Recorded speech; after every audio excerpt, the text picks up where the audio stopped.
ஓம் cream ஆதித்யாய சோமாய மங்களாய புதாய குரு சுக்ர சனிப்பியச்ச ராகவே கேதவே நமக. உலகை கட்டி காக்கும் பரமேஸ்வரன் பார்வதியின் திருவருளால் அனைவரும் நலமுடன் வாழ அந்த எல்லாம் வல்ல இறைவனை வணங்கி நேர்கள் அனைவருக்கும் எனது அன்பான வணக்கங்களை தெரிவித்துக் கொள்கின்றேன். நேர்கள் அனைவருக்கும் எனது இனிய ஆங்கில புத்தாண்டு வாழ்த்துக்கள். இன்றைய பதிவிலே நாம் பார்க்க இருப்பது புதிதாக பிறக்க இருக்கின்ற 2026ஆம் ஆண்டுக்கான ராசி பலன்கள். வருடக்கோள்களான குரு பகவான், சனீஸ்வர பகவான், ராகு கேது பகவான் இவர்களுடைய பயணங்களை வைத்தே பலன்கள் எடுக்கப்பட்டுள்ளது. ஜனவரி மாதம் 1ஆம் தேதி வாக்கிய பஞ்சாங்கத்தின்படி வருடக்கோள்களுடைய பயணங்களை பற்றி பார்க்கலாம். ஜனவரி மாதம் 1ஆம் தேதி குரு பகவான் மிதுன ராசியிலே பயணம் செய்து கொண்டிருக்கிறார். கேது பகவான் சிம்ம ராசியிலே பயணம் செய்து கொண்டிருக்கிறார். ராகு பகவானும் சனீஸ்வர பகவானும் கும்பராசியிலே பயணம் செய்து கொண்டிருக்கிறார்கள். இந்த வருடக்கோள்களான குரு பகவான், சனீஸ்வர பகவான், ராகு கேது பகவான் இந்த கிரகங்கள் அனைத்துமே இடப்பெயர்ச்சி ஆகின்றன. கும்பராசியிலே பயணம் செய்து கொண்டிருக்கின்ற சனீஸ்வர பகவான் 2026 மார்ச் மாதம் 6ஆம் தேதி கும்பராசியிலிருந்து மீன ராசிக்கு இடப்பெயர்ச்சி ஆகிறார். 2026 மே மாதம் 26ஆம் தேதி மிதுன ராசியிலே பயணம் செய்து கொண்டிருக்கின்ற குரு பகவான் கடக ராசிக்கு இடப்பெயர்ச்சி ஆகிறார். அவர் மீண்டும் கடக ராசியிலிருந்து 2026 அக்டோபர் மாதம் 20ஆம் தேதி அதிசார குருவாக சிம்ம ராசிக்கு இடப்பெயர்ச்சி ஆகிறார்.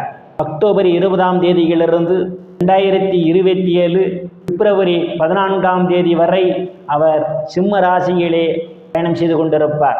சிம்ம ராசியிலே பயணம் செய்து கொண்டிருக்கிற கேது பகவானும் கும்பராசியிலே பயணம் செய்து கொண்டிருக்கின்ற ராகு பகவானும் 2026 நவம்பர் மாதம் 13ஆம் தேதி இடப்பெயர்ச்சி ஆகிறார்கள். நான் கூறக்கூடிய பலன்கள் அனைத்தும் வாக்கிய பஞ்சாங்கத்தின்படி கோச்சார ரீதியான உலக மக்கள் அனைவருக்குமான பொது பலன்கள். உங்களுடைய சுய சாதகத்தில் கிரகங்கள் இருந்த நிலைமையும் தற்போது நடக்கக்கூடிய தசாபுத்தியும் கணக்கில் எடுத்துக்கொண்டு பலன்கள் எடுக்கும் போதுதான் துல்லியமான பலன்களை எடுக்க முடியும். உங்களுக்கு துல்லியமான பலன்கள் நீங்கள் தெரிந்து கொள்ள விரும்பினால் உங்களுடைய பெயர், பிறந்த தேதி, பிறந்த நேரம், பிறந்த ஊர் ஆகியவற்றை எனது வாட்ஸ்அப் எண்ணிற்கு அனுப்பி வைத்து பலன்களை தெரிந்து கொள்ளலாம். உரிய கட்டணம் செலுத்தி உங்கள் ராசிக்குள் போகலாம்.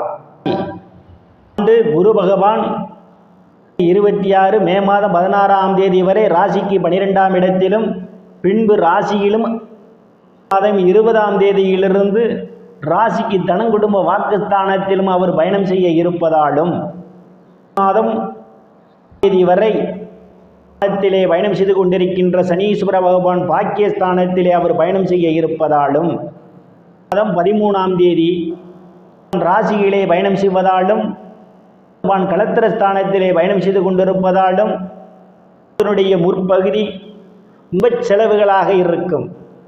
வீடு வாகனம் வாங்குவதற்கான செலவுகள் உண்டு. நாட்களாக வாங்குவதற்காக திட்டமிட்டு கொண்டிருப்பவர்களுக்கு வீடு வாங்குவதற்கான யோகம் வந்துவிட்டது. வாகனத்தை மாற்றி புதிய வாகனம் வாங்குவதற்கான யோக அமைப்புகள் உண்டு. தொழில் செய்து கொண்டிருப்பவர்களுக்கெல்லாம் விவசாய தொழிலே அபரிமிதமான முன்னேற்றத்தை காண முடியும். வளர்ப்போரெல்லாம் கால்நடை மூலமாக கூடுதலான வருது. வங்கி மற்றும் நிதி நிறுவனங்களில் கடனுக்காக விண்ணப்பித்திருந்தால் உங்களுக்கு எளிய முறையில் கடன் கிடைப்பதற்கான ஒரு சூழல் உண்டு. பழைய கடனை அடைத்து புதிய கடன் வாங்குவதற்கான வாய்ப்புகளும் உங்களை தேடி வருகின்றது. பிற்பகுதியிலே ஆண் பெண் இருபாலருக்கும் இதுவரை இருந்து வந்த திருமண தடைகளெல்லாம் விலகுவதற்கான ஒரு சூழல் உண்டு. இடையே ஒரு அந்யோன்ய நிகழும் வேலை விஷயமாகவும் கருத்து வேறுபாடு காரணமாகவும் பிரிந்த தம்பதிகளெல்லாம் ஒன்று சேர்வதற்கான ஒரு சூழல் உண்டு. செய்பவர்களுக்கெல்லாம் கூட்டுத் தொழிலிலே அபரிவிதமான முன்னேற்றத்தை காண முடியும். பங்காளியுடன் இதுவரை இருந்து வந்த பிரச்சனைகள் எல்லாம் தீர்ந்து பங்காளியுடன் நல்ல நட்புணர்வு ஏற்படும். அன்பும் ஆதரவும் உங்களுக்கு நிறைந்திருக்கும். தந்தை உங்களுக்கு பக்க பலமாக இருப்பார். தந்தை வழி சொத்துக்களில் ஏதேனும் பிரச்சனைகள் இருந்தால் அவை உங்களுக்கு சாதகமான முடிவுக்கு வருவதற்கான ஒரு சூழல் உண்டு. உடல்நிலையிலே கூடுதல் கவனம் எடுத்துக்கொள்ள வேண்டும். அவ்வப்போது மருத்துவ செலவுகள் செய்வதற்கான ஒரு சூழலும் உண்டு தேவை. காரியங்களிலே ஈடுபடுவீர்கள். சிலர் புண்ணிய ஸ்தலங்களுக்கெல்லாம் போய் வருவீர்கள். வெளிநாட்டிற்காக நீண்ட நாட்களாக முயற்சி செய்து கொண்டிருந்தால் நிறைவேறும். படிப்பு படிக்கக்கூடிய மாணவ மாணவிகள் எல்லாம் படிப்பிலே சிறந்து விளங்குவார்கள். பேராசிரியருடைய நன்மதிப்பையும் பாராட்டையும் பெறுவார்கள். செய்யக்கூடிய பரிகாரம் வியாழக்கிழமை தோறும் தட்சிக்கு நெய் விளக்கு தீபம் ஏற்றி வழிபடுவதும் சிவபெருமானை வழிபடுவதால் ஆனந்தத்தையும் வெற்றியும் பெறுவதற்கான ஒரு சூழல் உண்டு. இறைவனுடைய திருவருளால் அனைத்து செல்வச் செழிப்பும் பெற்று சிறப்புடன் வாழ அந்த எல்லாம் வல்ல இறைவனை வணங்கி நேர்களை மீண்டும் அடுத்த பதிவில் சந்திக்கும் வரை விடைபெறுவது ஜோதிடர் ராமன். நன்றி, வணக்கம்.